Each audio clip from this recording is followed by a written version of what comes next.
Ya.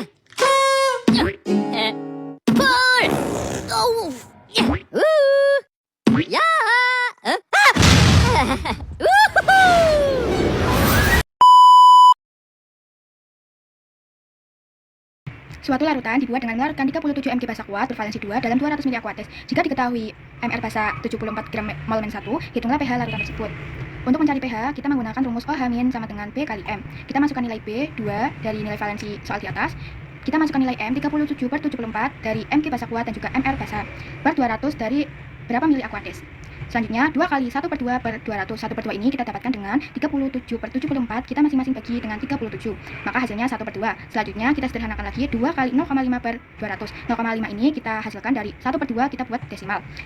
2 kali 0,5/200 kita sederhanakan lagi menjadi hasilnya 1/200. 1/200 ini kita jadikan desimal menjadi 0,005 sama dengan 5 kali 10 min 3. Ini bentuk dari di atas, sederhana di atas.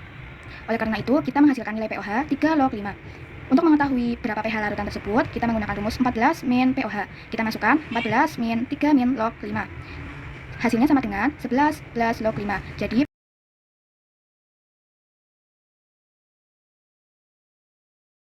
menentukan massa CH3COOH yang diketahui mR-nya yaitu 60 dan NaOH-nya yaitu 0,12 mol.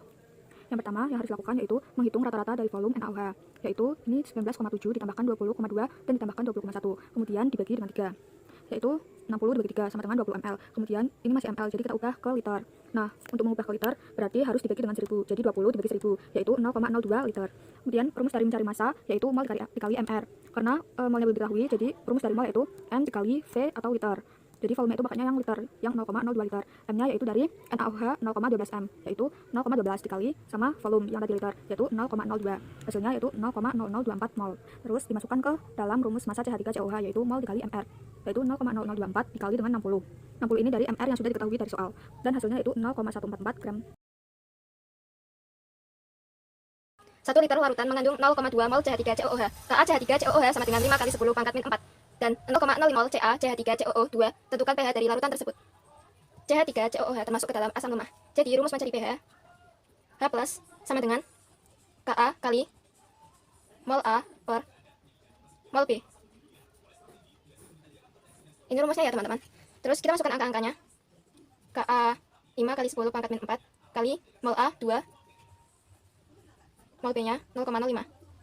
Karena di sini mol B-nya ada 2 ya. Ca CH3COO itu ada 2. Jadi kita kalikan 2 ya molnya. Ini sama-sama 2, jadi aku coret 1 1. 5 kali 10 pangkat min 4 kali 0,1 per 0,05. Ini sama-sama 5, aku coret juga 1 1. 1 10 pangkat min 4 kali 0,1 per 0,01. 10 pangkat min 4 kali 0,01 dibagi 0,01 sama dengan 10. Sama-sama 10, jadi pangkatnya kita tambahkan. Min 4 ditambah 1 sama dengan min 3. Lalu kita disuruh mencari pH. pH sama dengan min log H plus. Ini ya pH-nya 3. Jika 10 ml larutan HCl 0,1 m dicampur dengan 10 larutan NH4OH 0,1 m dan Kp NH4OH sama dengan 10-5, tentukan pH campuran tersebut. Langkah pertama dalam penyelesaiannya yaitu menentukan mol dalam masing-masing larutan. Rumusnya N sama dengan molaritas dikali volume, dan kita masukkan saja angkanya 0,1 molaritas dikali 10 ml, dan didapatkan hasilnya adalah 1 milimol. Lalu hasilnya mol HCl sama dengan mol NH4OH. Kemudian reaksi yang terjadi adalah NH4OH plus HCl berubah menjadi NH4Cl plus H2O, di mana pada mula-mula reaksi sisanya dari NH4OH adalah 1 mol, dan HCl juga sama 1 mol.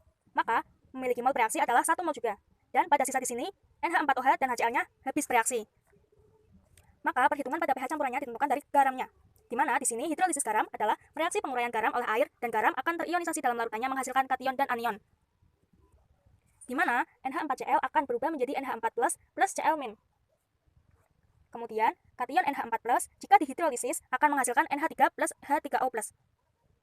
Kemudian untuk Cl- jika dihidrolisis maka dia tidak terhidrolisis. Maka sifat garam ditentukan dari hasil hidrolisisnya, di mana hidrolisisnya dihasilkan ion H3O+, maka garamnya bersifat asam. Nah, setelah itu kita cari tuh konsentrasi H+-nya dengan rumus H+ sama dengan akar dari Kw per Kp dikali K. Kemudian kita tinggal memasukkan angkanya saja dan didapatkan hasilnya yaitu akar 1 kali 10 min 10. Dan langkah yang terakhirnya yaitu kita harus mencari pH dengan rumus pH sama dengan min log H+. Kita masukkan nilai H+-nya saja, dan hasilnya 5 min log 1. Kita hitung lagi, jadinya 5 min 0. Kemudian didapatkan hasilnya adalah 5. Jadi didapatkan pH dari larutan campuran tersebut yaitu 5. Jadi jawabannya adalah 5. 2 buah air limbah diuji kadar pH-nya dengan beberapa indikator asam basa. Data yang didapat adalah sebagai berikut. Tentukan nilai pH untuk limbah X dan Y. Indikator metil merah pada warna air limbah X berwarna merah. Karena warnanya merah, jadi di sini pH-nya kurang dari 4,2. Lalu ketika bromtimol biru berubah menjadi kuning. Di sini ketika bromtimol biru kuning berarti kurang dari 6. Phenolphthalein tidak berwarna. Di sini tidak berwarna, pH-nya kurang dari 8,3. Metil jingga berwarna oranye. Oranye itu di antara merah dan kuning, berarti di antara 3,1 sampai 4,4. 5,1 sampai 4,4. Di sini kan kita disuruh mencari limbah X. Ini ya yang X. Terus kita rangkum nih di sini. Angka yang paling kecil kan 3,1. Jadi pH-nya X sama dengan 3,1. Nah, yang paling besar 8,3. Jadi pH-nya X itu antara 3,1 sampai 8,3. Terus yang limbah Y. Limbah Y ketika metil merah berubah warna menjadi kuning. Kuning itu pH-nya di 6,3. Lebih dari 6,3. Lalu pada saat indikator bromtimol biru, air limbah X berubah menjadi biru. Biru di sini pH-nya lebih dari 7,6. Terus waktu phenolphthalein berubah menjadi merah. Di sini merah pH-nya lebih dari 10. Lalu saat metil jingga berubah menjadi kuning. Di sini warna kuning pH-nya lebih dari 4,4. Jadi dapat disimpulkan pH Y sama dengan, di sini angka yang paling kecil 4,4. Terus yang paling besar 10.